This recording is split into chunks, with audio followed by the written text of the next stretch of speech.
Airlines want you to believe that your ticket is simple. You pay, you get a seat, you fly. But the truth is, the ticket you're buying in 2026 looks absolutely nothing like the one you bought 5 or 10 years ago. Behind the scenes, airlines have changed the fine print, the rules, the pricing, and even the way your seat is assigned, while making sure most travelers never notice what's really happening.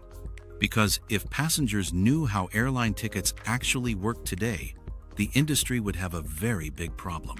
So let's pull back the curtain and expose exactly what airlines don't want you to know about your ticket in 2026.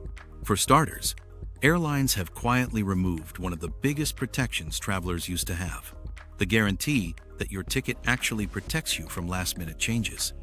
Years ago, when you booked a flight, you were basically buying a promise.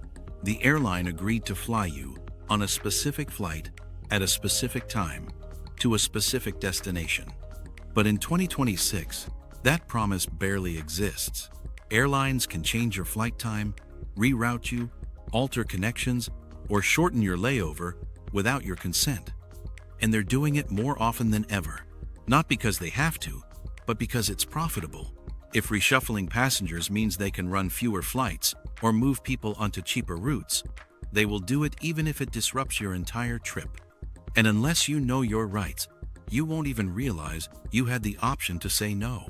One of the most surprising things airlines don't want you to know is this: when they change your flight by more than a certain amount of time, you have the legal right to a full refund, not a voucher. But airlines almost never tell you this. They will send an email saying your flight has been updated, and they quietly hope you'll accept the change without asking questions. Because the moment you ask for a refund, they lose money. And when millions of travelers don't ask, airlines save millions of dollars. Airlines have also changed the way seat assignments work, and this one hits passengers the hardest. On most tickets today, the price no longer includes choosing your seat. You're now paying for something that was once free. But here's the part that passengers almost never realize. Some tickets are intentionally designed to separate you from your travel partner. If you're traveling with your spouse, your child, a parent, or a friend, the system will automatically split you up unless you pay extra. Airlines do this on purpose, not because they don't have seats together, but because they know you'll pay to avoid being separated. It's psychological pressure disguised as an option. There's another trick hidden inside your ticket that almost nobody talks about: fare buckets.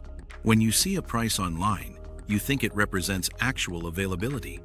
But that price is just one of many hidden categories. Each ticket belongs to a bucket, and airlines only release a few seats at each price. They could easily have 40 seats open, but show only 2 seats at the cheaper fare. Once those 2 sell, the next bucket opens, and suddenly the price jumps. Nothing changed except the number the airline felt like giving you. This is why ticket prices behave like yo-yos: up in the morning, down at night, then tripled the next day. It's not demand. It's not popularity. It's manipulation. But the biggest shift coming in 2026 is something almost no passenger is prepared for: dynamic pricing based on your behavior. In other words, your ticket price is no longer determined by the flight. It's determined by you. Airlines are now collecting data on how often you fly, whether you compare prices, how long you look at a flight before booking, and even whether you scroll quickly or slowly.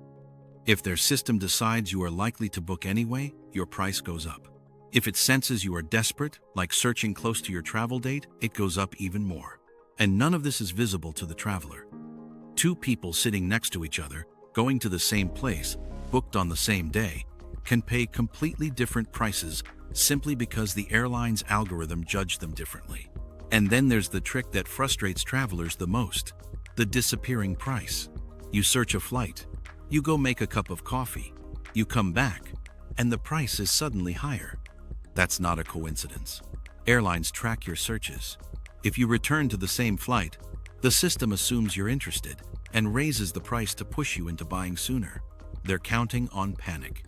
They're counting on you thinking, if I don't buy now, it'll get even worse. And the best part for them? You can never prove they're doing it. because the changes look random. Now let's talk about something passengers almost never check: the restrictions hiding inside your ticket. When you buy the cheapest fare, you may not realize that your ticket doesn't allow upgrades, doesn't allow seat changes, and sometimes doesn't even allow checked bags, no matter what. And here's the twist: airlines design these restrictions so that once you're committed, the only way out is to pay more. You get to the airport, the airline claims your bag is too big, and suddenly you're paying a fee that wipes out any savings. Or you get automatically seated in a middle seat in the last row, and the only way to move is to pay double the price of the original ticket. Airlines know exactly what they're doing. They call it unbundling, but what it really means is charging you separately for everything that used to be included. And this leads us to one of the biggest secrets about airline tickets in 2026. The lowest fare is designed for one thing: getting you through the door, not saving you money.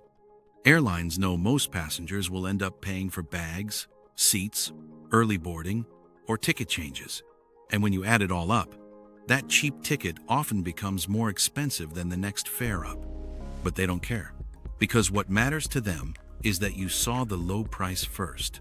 Once they've reeled you in, the rest happens automatically.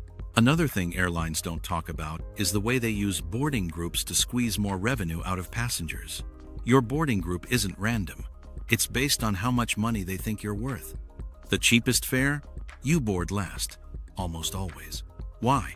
Because by the time you get on, the overhead bins are full, and the airline can force you to check your bag. Suddenly, you're paying for something you didn't plan on. And if you complain, they say it's policy. But what they don't say is that boarding groups are intentionally structured to encourage upgrades, early check-in fees, and priority fees. It's not order, it's strategy. Here's another secret hidden inside your ticket: the airline knows when your flight is likely to be oversold. In fact, some flights are intentionally oversold on purpose. Airlines sell more tickets than seats, expecting that some passengers won't show.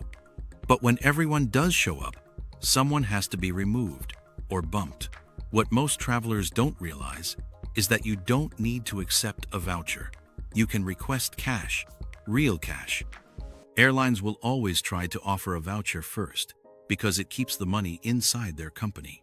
But legally, if you are involuntarily bumped, you are entitled to compensation that could be far more valuable than what they offer. Airlines pray you don't know this. Another trick, hidden in 2026 tickets, is the new category of no-frills fares, more extreme than basic economy. Some airlines are experimenting with ultra-restricted tickets, where you can't bring anything except a personal item. No changes allowed, no cancellations, no upgrades, no checked bags, no overhead bin access. And while the price may look low, any inconvenience will cost you more than the price of a normal fare. Airlines are betting that most people won't read the small print. They're betting you'll see the cheap number first and only discover the restrictions once it's too late. But here's something even more shocking. Airlines have been quietly creating new rules around connections. If your first flight is delayed and you miss your connection, the airline used to rebook you automatically at no charge. But now, depending on the fare class, some tickets limit your rebooking options. You might be placed on a later flight even the next day, while passengers who paid a little more get priority. It's not about fairness, it's about profit ranking. Your ticket tells the airline exactly how much they value you, and they treat you accordingly. And yet, the biggest thing airlines don't want you to know is this: your ticket gives you more power than they want you to realize. Most passengers never claim refunds they are entitled to. Most don't ask questions when flights are changed. Most simply accept extra fees without knowing there were alternatives. Airlines rely on confusion. They rely on you thinking everything is complicated. They rely on you assuming the rules are fixed, but they're not fixed. They're flexible if you know what to ask for. The truth is, airline tickets in 2026 are designed with one purpose: to make travelers feel like they have no control. But once you understand how the system works, you take that power back. And that's exactly why airlines don't want you to know any of this. Because the moment travelers start learning what's really inside their ticket, the entire game changes. And the advantage finally shifts back where it belongs, to you.